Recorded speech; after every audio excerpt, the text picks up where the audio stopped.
네, 헌법재판소의 한덕수 총리 탄핵 기각 결정에 여야가 다른 해석을 내놓으면서 파장이 이어지고 있습니다. 내일로 예정된 이재명 대표의 선거법 위반 2심 선고를 둘러싸고 여야 공방도 이어지고 있는데요.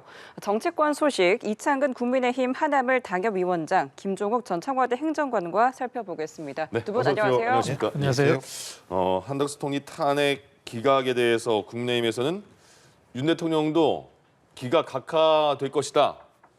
굉장히 연관지어서 해석을 하고 있습니다. 그리고 민주당에서는 탄핵 심판과 영향 전혀 없다. 아니면 반대로 또 인용 가능성이 커진 것이다. 이렇게 해석하던데 어떤 게 맞는 해석일까요?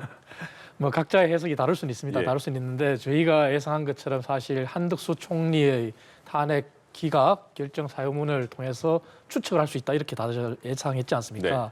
하지만 불행히도 한덕수 총리의 탄핵 기각 사유서에는 윤석열 대통령에 대한 탄핵과 연관지어서 해석할 수 있는 그런 실마리가 제공되지 않았습니다. 그렇죠. 다만 굳이 해석을 한다면은 예. 한 총리가 국무회의에 적극적으로 가담하거나 그리고 방조하거나 그런 게 없다. 그런 정도인데 그렇다면 그 국무회의가 과연 위법이냐 예. 아니냐 하는 부분에서는 사실 적법하다고 볼 수는 없다고 이렇게 예측은 할 수 있어요. 네. 하지만 그것도 이제 윤석열 대통령의 탄핵과 관련해서는 탄핵은 일반 형법상의 범죄와 다르게 범죄를 저질렀지만 그것이 직을 파면할 정도로 중하냐 안 중하냐를 따지지 법을 위반했다고 해서 무조건 형량을 내려야 되는 거 아니거든요. 그렇기 때문에 좀 더 기다려 봐야 되는데 현재 아직까지 평의를 통해서 최종 종결이 된 것 같진 않아요. 예. 그래서 여전히 여러 쟁점들 중에서 가장 저희 국민의힘에서 가장 이슈를 제기한 검찰의 조서 증거 채택 예. 그 부분도 이제 아직까지 평의가 진행되고 있는 걸 봐서는 아마 치열하게 평의 속에서 이제 논쟁이 이어지는 것 같습니다. 예. 그래서 좀 더 겸허하게 현재의 시간이니까 기다리는 게 좋지 않을까 그렇게 생각합니다. 예. 그러니까 한덕수 총리 탄핵 기각에 대해서 이게 윤석열 대통령의 탄핵 심판과 연결 지어도 될까요? 뭐 이창근 위원장님 말씀대로 연결될 고리가 지금 안 만들어진 거죠. 네. 그러니까 한덕수 총리에 대한 어떤 4가지 탄핵 사유 중에 하나 부분이지 않습니까? 그러니까 저 비상계엄에 공모했는가, 동조했는가 이런 부분 하나하고, 예. 그다음에 지금 윤석열 대통령은 5개 사유인데 이 중에 겹치는 게 이제 비상계엄 절차적인 위법성 문제인데 나머지는 이제 포고령이 위헌적인가, 그다음에 국회 봉쇄가 위헌적인가, 선관위 압수수색이 위헌적인가, 체포지시 위헌적인가 이 4가지 사항에 대해서는 검토가 안 된 상황이기 네. 때문에 그러면 내란 방조 공모 혐의라고 얘기했을 때 소위 이 비상계엄이 위헌적인가에 대한 판단들이 이번에 나왔어야 되는데 나오지 않았어요. 예. 이유는 뭐냐면 증거가 없다. 충분하지 않다라고 얘기했기 때문에 이 부분은 판단할 수가 없는 측면들이 있습니다. 따라서 저는 한덕수 총리에 대한 탄핵 심판 기각 문제랑 윤 대통령에 대한 탄핵 심판 인용이나 기각 문제는 별개의 문제인데 이제 따지자면 이제 절차적인 문제가 아니라서 각하가 될 것인가의 문제인데 예. 저는 각하가 될 수 없다고 생각하는 겁니다. 각하가 4가지 정도의 내용이 있습니다.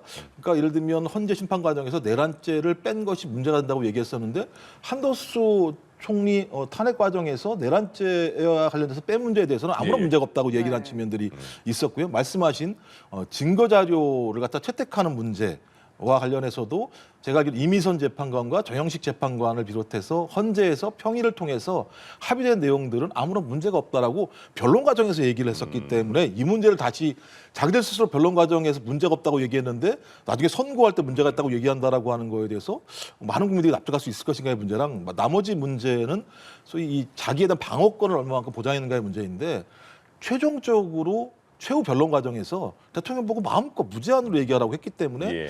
저는 이 4가지 사유 자체와 관련해서는 저희 각하를 절차상의 흠결을 가지고 각하를 할 수 없을 거라는 생각이 들어서 예.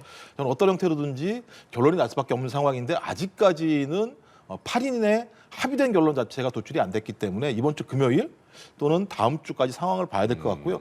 만약에 다음 주도 결론이 나지 않는다면 좀 제가 볼 때는 내부에서 상당히 큰 논란이 발생했을 수도 있다라고 우리가 추정해 볼 수 있지만 아직까지는 그렇게 추정할 수는 없다라고 판단합니다. 네네. 네, 지금 윤 대통령 탄핵 심판 선고일 지정에 대해서 잠시 언급을 해주셨는데 말씀 주신 것처럼 이번 주 후반 또 28일 선고 가능성과 함께 4월로 밀릴 수 있다라는 예상까지 나오고 있습니다. 추측의 영역입니다만 어떻게 좀 예상을 하세요? 사실 현재도 아마 이렇게 판단하는 데 있어서는 정치적인 판단을 판단을 하고 있을 겁니다. 그렇기 때문에 우리가 모두들 당시에 예측했을 때는 전임 대통령들의 탄핵을 사례를 들어서 11일 아니면 14일 정도 지나면은 선고를 할 것이다 했는데 다 틀렸지 않습니까? 예. 그리고 이재명 대표의 2심 선고가 이제 내일 있고 그래서 헌재가 충분히 정치적 고려를 하고 있다 그렇게 볼 수 있는데 다만 헌재가 더 이상 국민들한테 이렇게 첨예하게 갈등으로 나눠져 있는 부분도 헌재가 고민을 할 겁니다. 그렇기 때문에 그렇게 길게 끌 수는 없다는 것도 헌재가 알 겁니다. 그래서 저는 내일까지 일단 기다려 봐야 될 겁니다. 내일까지 기다려 본다면은 28일 날 하느냐 안 하느냐 판단이 날 것이고 설사 내일 선고기일이 지정이 안 된다면은 그래도 다음 주 안에는 마무리를 해주지 않을까. 왜냐하면 지금 현재 국민적인 갈등과 혼란이 너무나 심하고 지금 사회적 비용이 이루 말할 수 없거든요. 예. 그리고 미국 트럼프 대통령이 취임한 지도 이제 어느덧 100일이 다 돼가는데 우리나라만 유독 세계 경제 강대국이라 하지만 트럼프와 만나지도 못하고 그리고 산업통상자원부 장관만 미국을 뛰어다니지만 트럼프의 관세 전쟁에 대비조차 못하고 있거든요. 예. 그러다 보니 어떤 상황이 왔습니까? 현대자동차가 스스로 미국에 투자하겠다는 걸 결정 내렸지 않습니까? 네. 그래서 이러한 부분들도 현재가 충분히 고려해서 차 늦어도 다음 주 안에는 저는 결론이 나야 된다 보고 예. 있고 현재도 그렇게 하리라 생각합니다. 이재명 민주당 대표의 2심 선고일자가 좀 변수가 될 수도 있겠습니까? 그 고려를 했기 때문에 이제 선고를 날짜를 이제 지금까지 안 잡았던 거고요. 그리고 이재명 대표의 선고는 어찌됐든 내일 무조건 나지 않습니까? 네. 그 형량이 1심에서 징역 1년에 집행유예 2년이고 그것이 민주당은 바람이 이재명 대표가 무죄다 이렇게 할 건데 저는 그렇게 보지는 않습니다. 왜냐하면 항소심에서 어떤 것이 허위사실인지 구체적으로 적시하라 그랬거든요. 예. 그래서 그 사항을 정리했다는 것은 이재명 대표의 선거법 위반과 관련해서 더욱 분명한 판결을 하겠다는 뜻이기 때문에 내일 아마 이재명 대표의 선고가 난다면은 그 부분도 헌재가 정치적 고려를 했기 때문에 충분히 연계성을 가지고 선고 날짜를 잡을 수 있겠죠. 예. 네, 같은 질문 드릴게요. 이재명 대표의 선고 기일에 좀 변수가 될 수 있을지 좀 정치적으로 고려를 하겠습니까? 뭐 그렇다면 헌재 스스로가 국민들을 속인 게 되겠죠. 왜냐하면 정영식 재판관이 대통령 탄핵 심판을 가장 최우선으로 하겠다고 얘기를 했었는데 예. 말씀하신 것처럼 이재명 당대표의 형사 재판 같은 경우는 윤석열 대통령의 탄핵 심판과 아무런 하등의 관계가 없는 상황입니다. 근데 이게 지나가게 되면 무슨 일이 발생하게 되냐면 예. 헌재의 선고가 나오더라도 정치적 오염이라고 하는 국민적인 의심에서 벗어날 수가 없는 측면들이 분명히 있어요. 전 그래서 소위 오늘이라도 선고 기일을 지정을 한다면 내일 재판 결과와 무관하게 헌재 스스로가 그 부분에 대해서 합의가 됐구나라고 얘기할 수 있습니다만 오늘을 넘기게 되면 헌재 재판관들이 아무리 국민들한테 아니라고 설명한다고 하더라도 그 의심을 받을 수밖에 없게 되고 예. 그 의심이라고 하는 건 어떤 판결이 나건 국민들이 이 부분에 대해서 승복하지 않을 수 있는 근거를 마련했다는 측면에서 예. 저는 헌재가 정치적인 어떤 판결을 내린다라고 하는 성격이 부분적으로 있다고 하더라도 예. 국민에게 얘기한 약속을 지키지 않은 것보다 소위 정치적 판결을 우선하는 것은 매우 문제가 있다는 생각이 들고요. 예. 이제 하지만 그럼에도 불구하고 제 생각에는 만약에 이번 주 금요일 날 판결이 난다면 가장 좋겠죠. 네. 뭐 이유 중에 하나는 박근혜 전 대통령의 탄핵 심판과는 다른 측면들이 분명히 있었고 그때는 91일이었고 예. 지금은 좀 시간이 지났음에도 불구하고 그때는 그냥 박근혜 전 대통령에 대한 탄핵 심판만 했었습니다만 지금은 줄줄이 탄핵 심판을 했었기 때문에 시간적인 네. 문제가 분명히 있어서 91일이 넘어간다고 하더라도 그것이 대단히 큰 문제는 아닌데 만약에 이번 주를 넘겼을 때에는 국민들이 이거 뭐가 문제가 있는 거 아니야라고 판단할 수 있고 그럼 두 가지겠죠. 하나는 만장일치가 안 되는 거 아니야. 만장일치가 안 된다는 얘기는 7대1 또는 6대2가 된다는 거구나. 근데 그것도 더 넘어가게 된다면 5대3이라는 얘기거든요. 예. 5대3이면 제가 볼 때 선거를 못 해요. 왜냐하면 마흔역 재판관 때문에 그렇습니다. 마흔역 재판관을 임명하지 않았기 때문에 5대3의 판결을 내리게 되면 판단을 내리게 되면 그 한 사람의 판단이 들어가지 않았기 때문에 가장 중대한 대통령이 탄핵이 인용될 건지 기각될 건지에 대한 판단을 가름할 수 있는 문제이기 때문에 예. 전 그 사태까지 가게 된다면 대한민국이 매우 혼란스러울 수밖에 없는 상황이기 때문에 이번 주 금요일 그리고 늦더라도 저는 다음 주 중에는 결론을 내지 않는다면 저는 헌재 스스로가 헌법을 수호하겠다라는 말만 해놓고 오히려 예. 헌법을 무너뜨리는 행위를 하기 때문에 저는 헌재에 대한 졸린 문제까지도 갈 수 있다는 생각이 들어서 빠른 시일 내에 저는 판결을 내리고 선고를 해야 한다고 생각을 합니다. 예. 선고일이 늦어지면서 많은 정말 추측성 얘기가 많이 나올 수밖에 없는 상황이 됐습니다.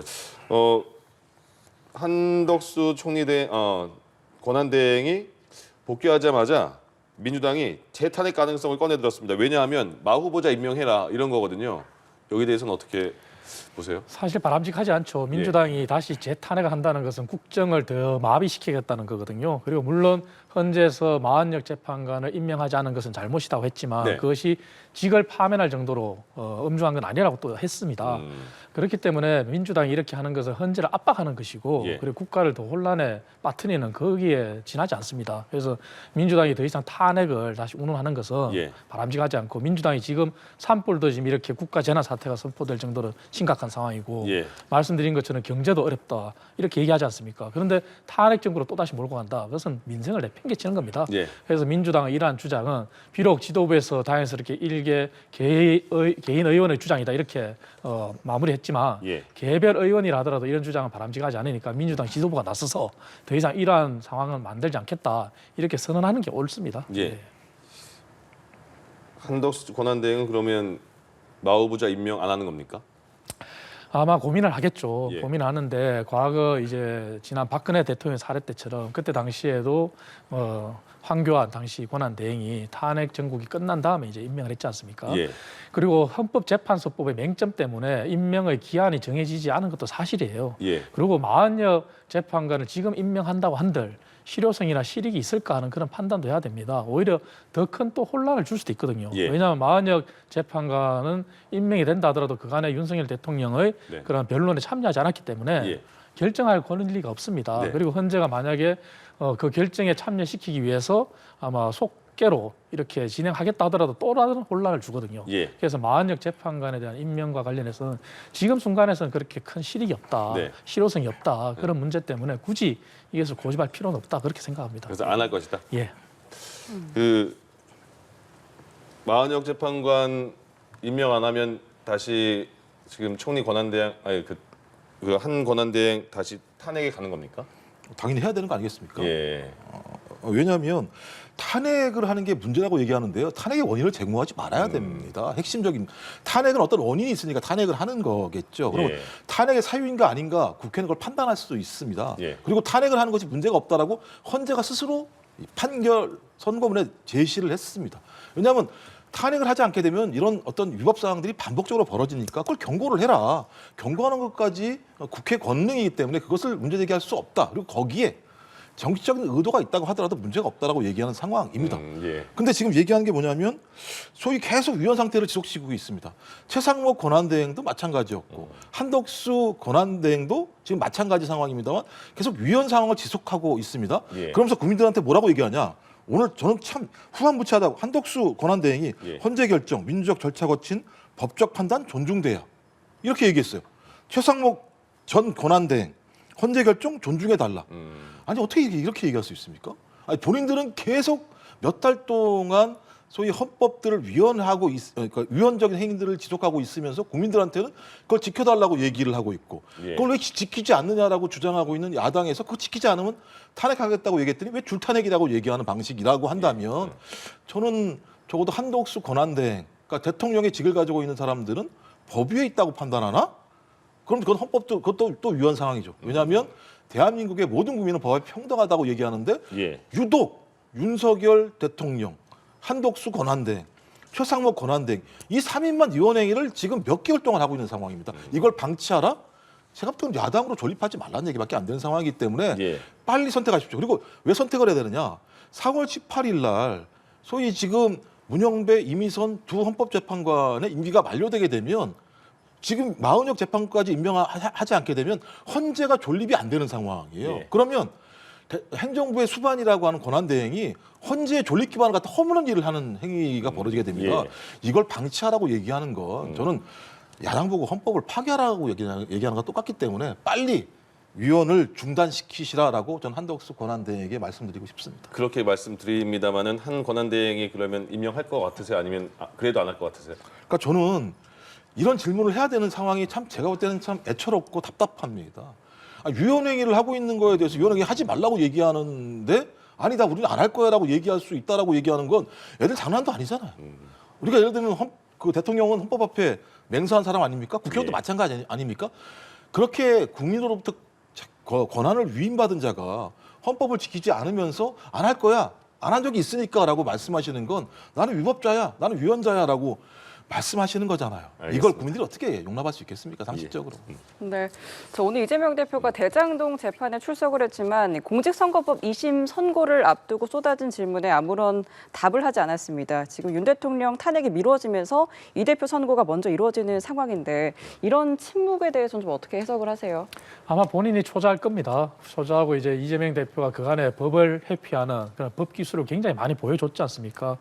그리고 그 결과 이렇게 2심 선고가 굉장히 늦어졌는데 결국 본인은 이제 본인의 희망대로 윤석열 대통령의 탄핵이 본인보다 먼저 이루어지길 바랬겠죠. 하지만 그게 이루어지지 않았고 그리고 본인의 이제 재판을 이제 내일이면 최종 선고를 받는 날이지 않습니까? 예. 그렇기 때문에 초조함의 말로라고 저는 보는데요. 아마 본인이 선거법은 이제 가장 빨리 가고 있고 그 외에도 이제 본인이 지금 재판을 받고 있는 게 4건이나 더 있습니다.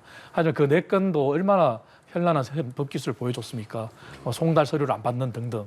그래서 이러한 부분들에 대한 국민적인 심판도 있어야 되고 법원에서 아마 내일은 아까 말씀드린 대로 이재명 대표에 대해서 구체적으로 어떤 사실이 허위냐 이렇게 내용을 다시 추렸기 때문에 예. 공소장 변경을 통해서 추렸기 때문에 아마 1심과 같은 그러한 구형을 이제 검찰이 했고요. 2심 재판부도 아마 저는 1심과 그 유사한 그러한 결과를 내놓지 않을까 저는 그렇게 보고 있습니다. 그래서 예. 이재명 대표도 본인이 법을 준수한다면은 더 이상 이렇게 재판을 연기하고 지연하는 그런 법 기술을 보여줄 게 아니라 내일만큼이라도 나오는 선고에 겸허하게 받아들이는 그런 자세가 필요하다고 봅니다. 예. 네, 이재명 대표의 침묵에 대해서 좀 어떻게 해석하시는지 먼저 여쭤볼게요. 뭐 전 기본적으로 1심 재판 자체가 부당하다라고 하는 본인의 판단이라는 생각이 들고요. 이제 2심 재판에서는 제가 볼 때는 이런 허위사실 유포 가지고 1년 징역에 2년 집행유예가 나온 사례가 없습니다. 그래서 1심 재판부 같은 경우는 이재명 당대표에 대한 개인적인 예를 들면 선입관을 가지고 판결한 거 아닌가라고 하는 판단들을 하는 것이고 그러니까 2심 재판부 같은 경우가 마찬가지로 공소장을 좀 변경해달라는 얘기를 한 거 아니겠습니까? 공소장 변경의 핵심적인 내용은 뭐냐면 알았다. 허위사실이 무엇인지 특정해달라. 라고 얘기를 했었고 그래서 검찰은 공소장 변경을 했다면 1심 재판부 같은 경우는 특정되지 않은 내용을 가지고 판결했다라는 것밖에 안 되는 부분이 있기 때문에 이재명 측 같은 경우는 지금 무죄가 나올 거라는 판단을 하는 것이고요. 또 하나가 이제 백현동 문제 같은 경우인데요. 백현동 문제 같은 경우도 마찬가지입니다. 국회에서 이재명 당대표가 발언한 내용입니다.